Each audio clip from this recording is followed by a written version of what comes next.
the moment they see that you're dependent on those validating actions, those overwhelming flurries of texts and phone calls and gifts and attention, and they start to slowly take it away and you fall apart, well, that's when you've just entered another phase in that toxic entanglement that you had no idea was toxic from the beginning. The minute the narcissist knows you care, all bets are off.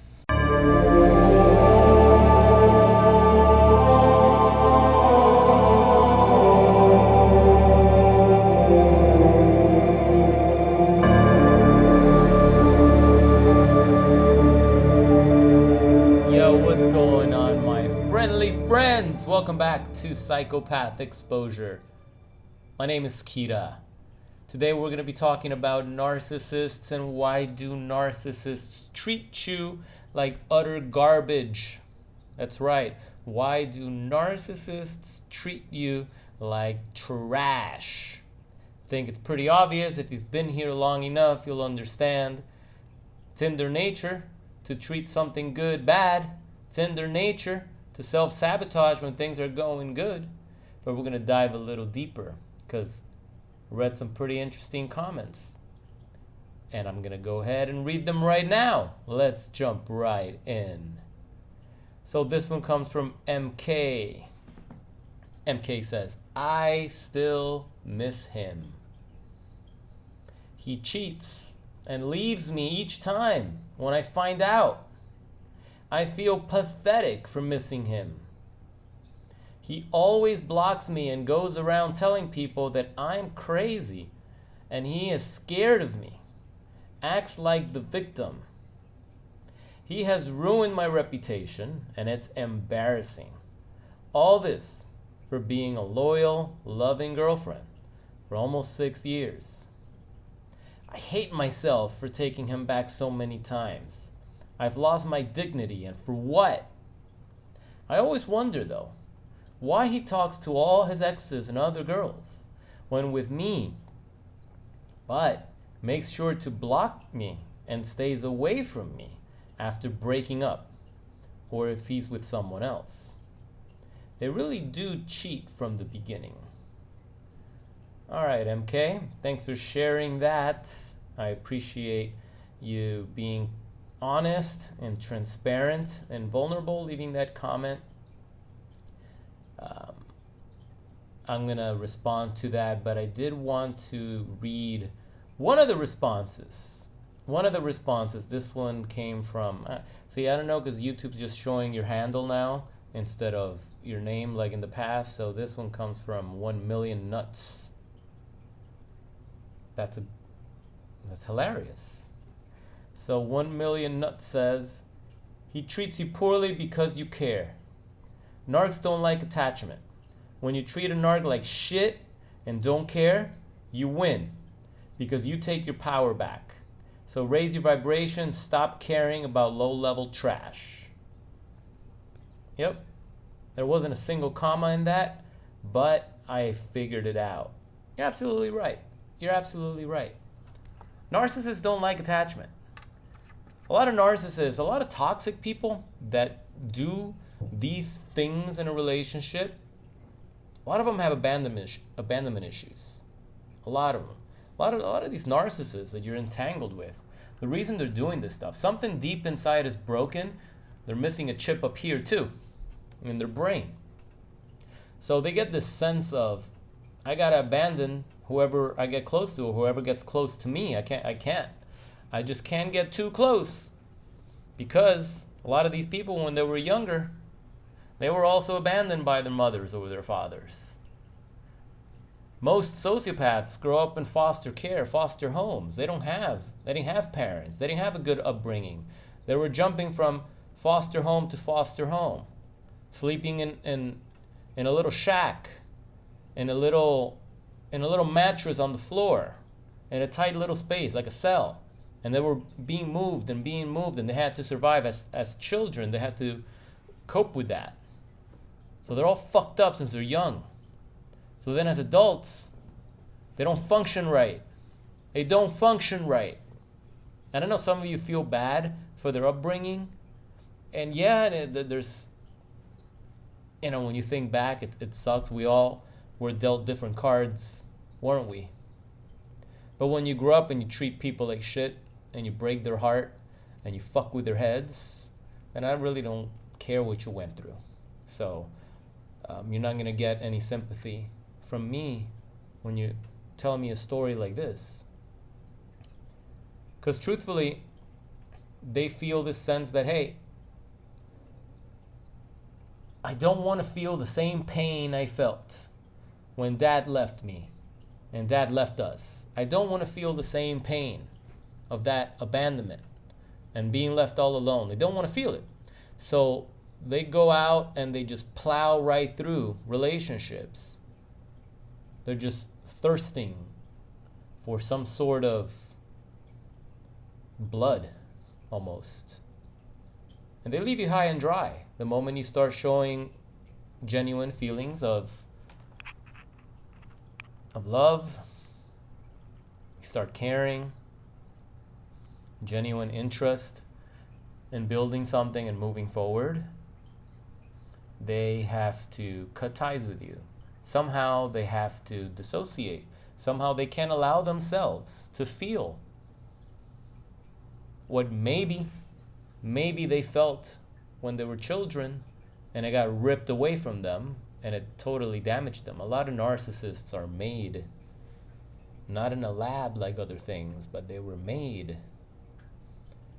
Trauma victims, right? A lot of people in the community, they can't seem to find someone healthy.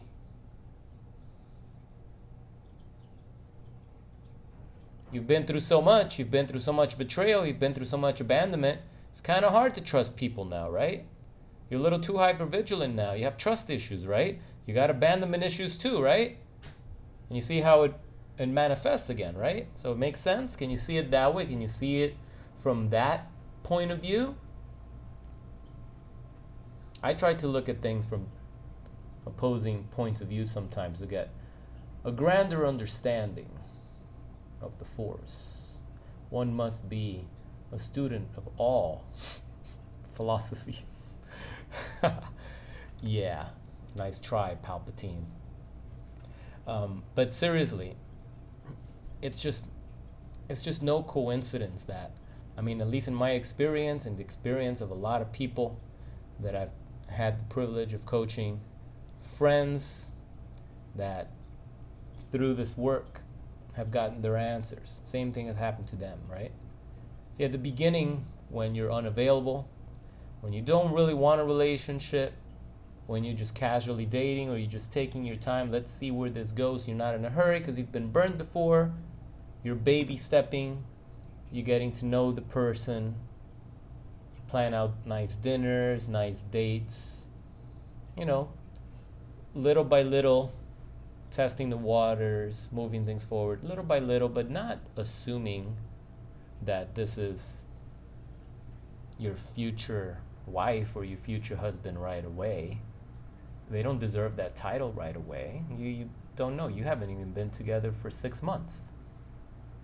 These labels start get thrown around so fast, like you guys are each other's soulmate. Those are the chemicals at the beginning when you meet somebody that likes you back and you're having sex and all this, or you have that connection. All these chemicals are just out of control. You feel amazing. And then the claws come out after 90 days and you realize, oh, wait a minute. You're not perfect and neither am I. We have issues that need to be resolved, or we have conflict. Do we have conflict resolution skills? Or do we just ghost each other when there's a fight? How does that work? One little fight and that's it? That's a breakup? One little fight and you go back to your dating app? Is that how it works? Or one little fight, you cool off, and then you call each other and you talk it out because you really like each other and you see potential. But it's interesting when you're dating a narcissist. At the beginning, you may be doing all that, and you're not invested. You're not invested. You've got cool shit going on in your life. I can tell you guys, you gotta focus on yourself. You gotta just do really cool shit. So you don't need anybody. And when I mean anybody, I'm talking about like you don't need a romantic partner to be happy. If you can be happy on your own, with friends and family, with coworkers, with I don't know, people in sports, clubs, things that you belong to, things that you do, clients, employees, employers, whatever, strangers passing by.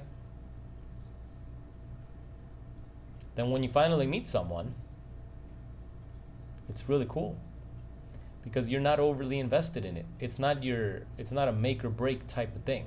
Your happiness is not dependent on whether it works out with that person. Because you see what happens oftentimes, people are so desperate to get into a relationship because their past relationship failed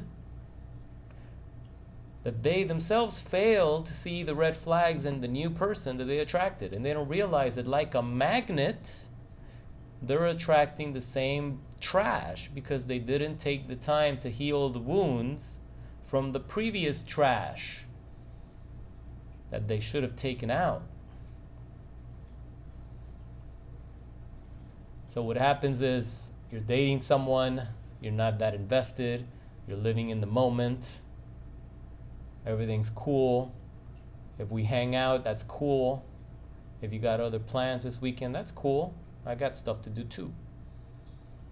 If you can't make it on Tuesday, that's cool. How about Wednesday? No, I got something Wednesday, that's cool.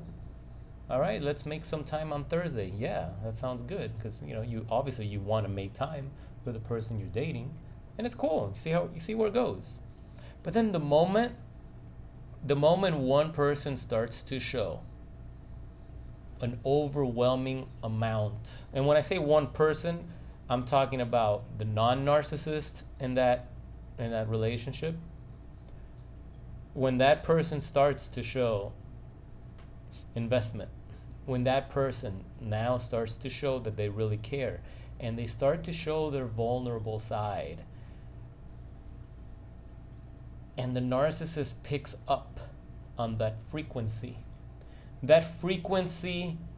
where they notice where you can't handle having an argument because you're terrified of losing the relationship. When they realize that you're terrified of being dumped,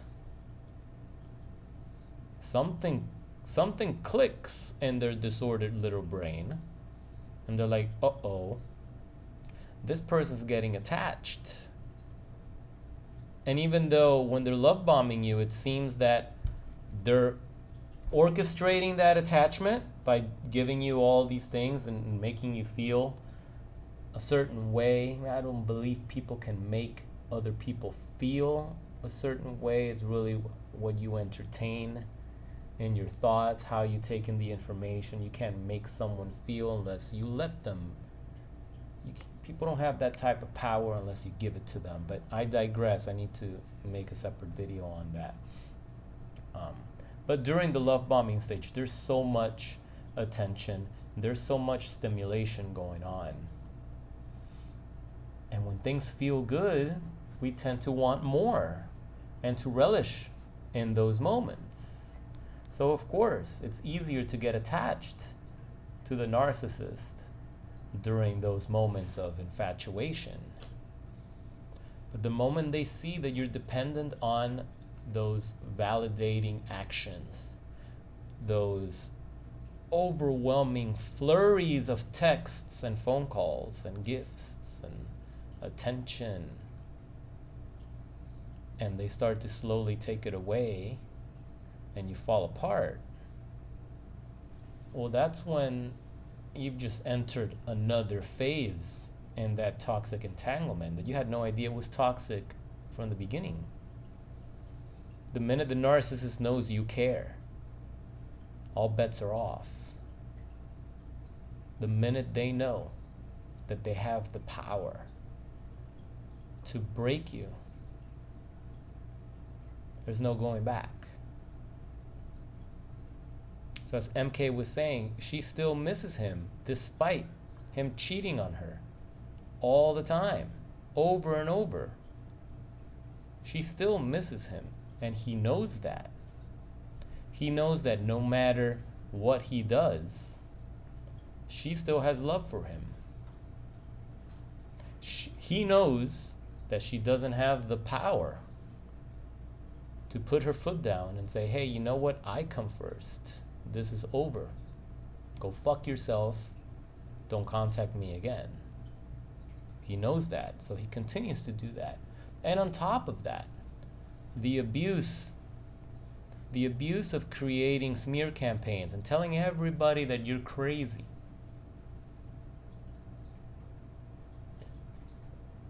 He knows you're powerless against that, so he continues to do it.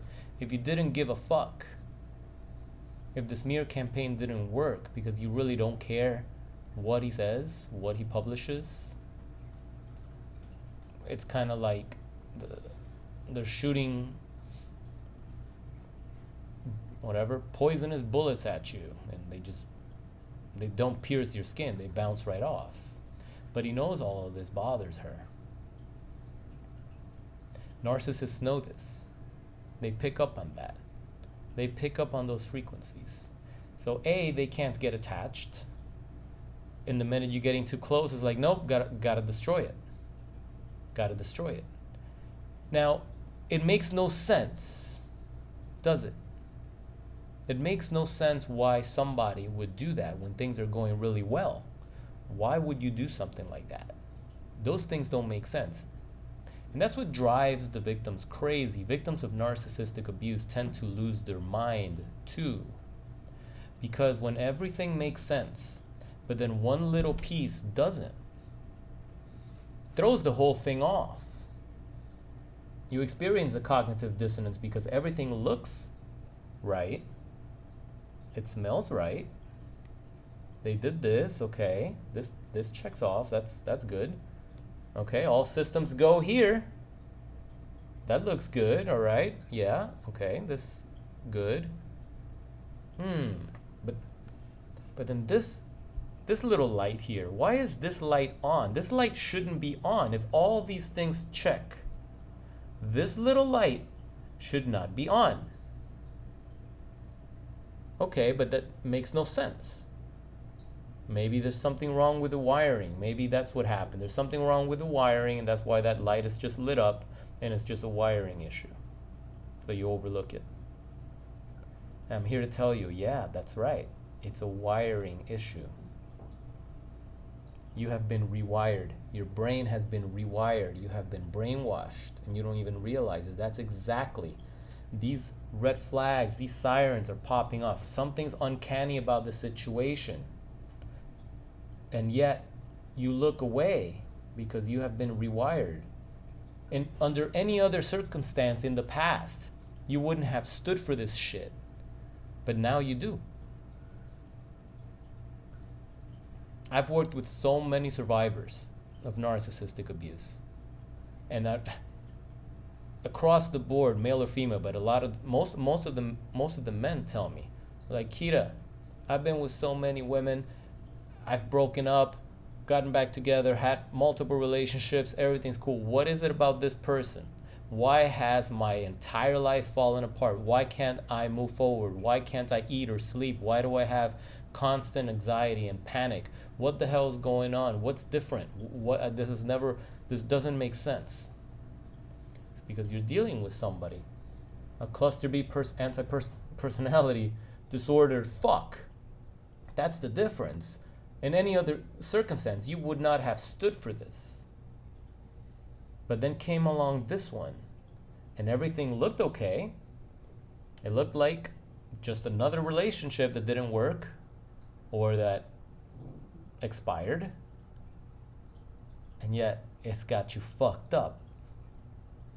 That's the thing. Shit just don't make sense because they are disordered. They have a disorder. Not a disease, a disorder. Everything else checks out. But this one little thing here is off.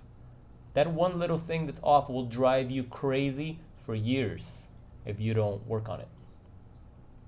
It will drive you insane. And meanwhile, they're out there doing what they do. And you think that they've won because you don't understand the disorder.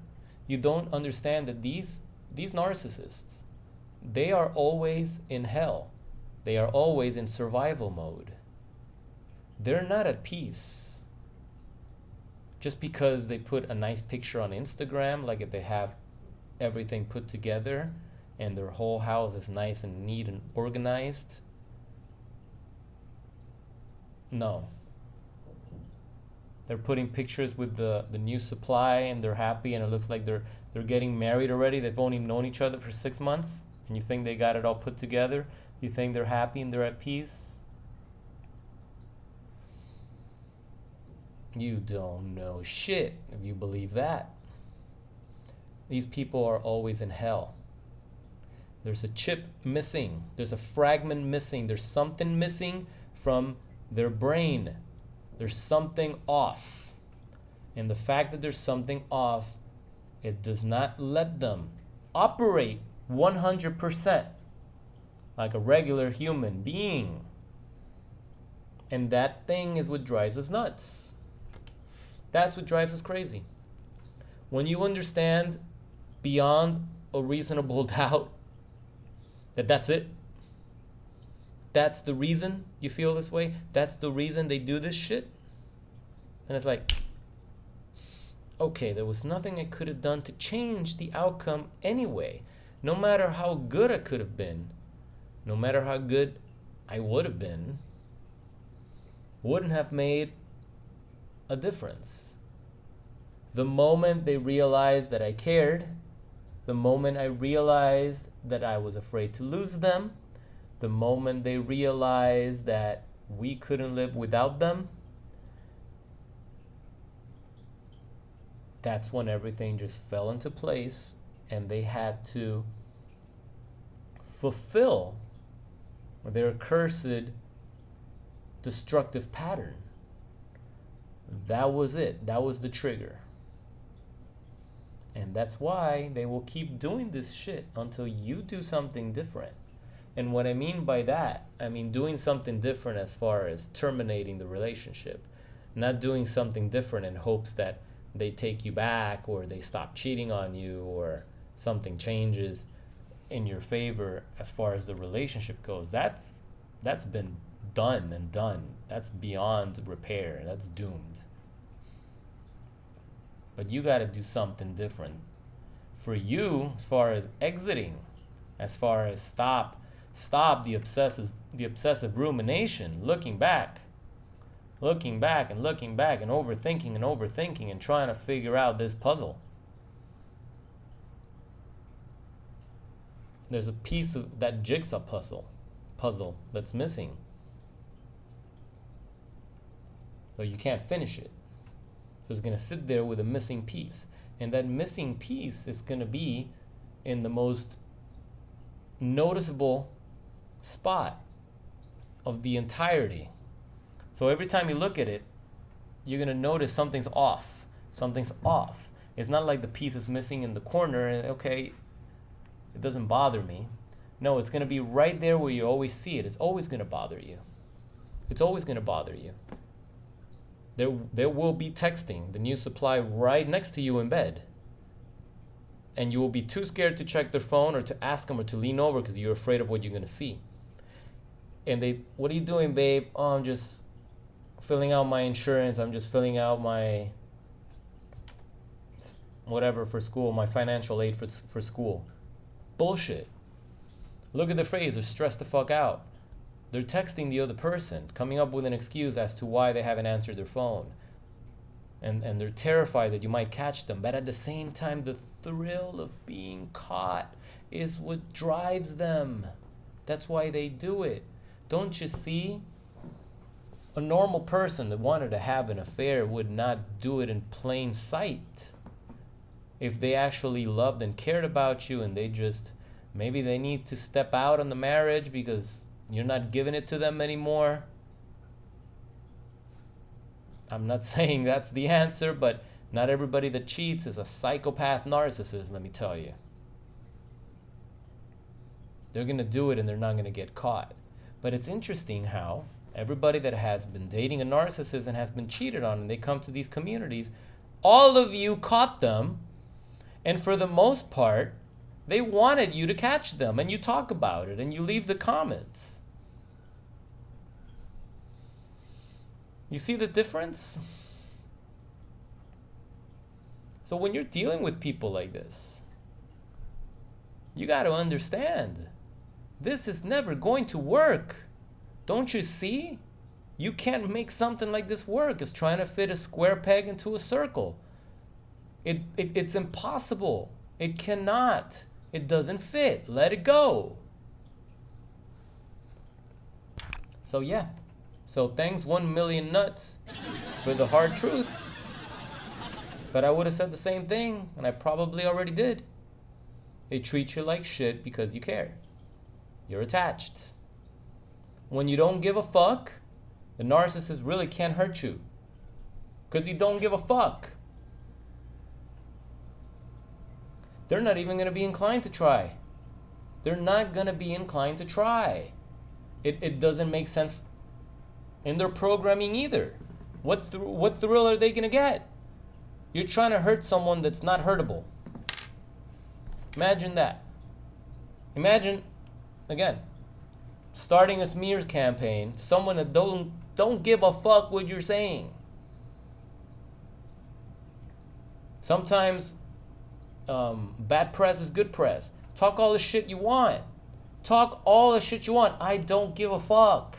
Not gonna read it. Nobody else cares. So in my mind, it doesn't even exist that it's happening. So where's the power? There's no power. Eventually narcissists realize, well, I'm wasting my fucking time. I'm better than this, because they think they're better than everybody. So they'll stop and they'll obsess over some other stupid shit that they think it's worth their time. And they'll tell themselves, I fucked them up. No, you didn't, stupid. You only did if I gave a fuck. But I don't. You see the difference? When you have that not give a fuck attitude, a narcissist can't hurt you. They hurt you because they know you care. It sucks. It sucks, but this is why, again, this is why these relationships will never work. Because who the fuck wants to be in a relationship and not care about the person that they're married to or they're gonna marry? We're not talking about just dating for a couple of months and it's like, yeah, I don't care. If you walk away, I'll find someone else. But we're talking about when you've already been dating for a few years, you're engaged or you're married or you're living together. You obviously care about each other. What one person does affects the other. If it doesn't, then you're some cold-hearted fucking monster.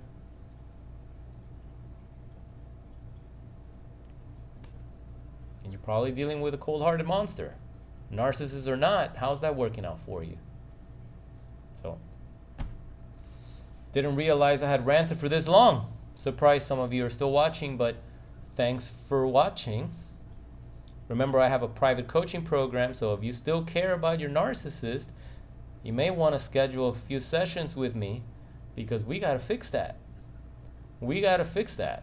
So I've got a link below in the description. I talk about it in every video. You're blowing up my inboxes, but if you're serious, and now's the time. The time's going to pass by anyway. So reach out, get more information on the program and see if we can work together. And yeah.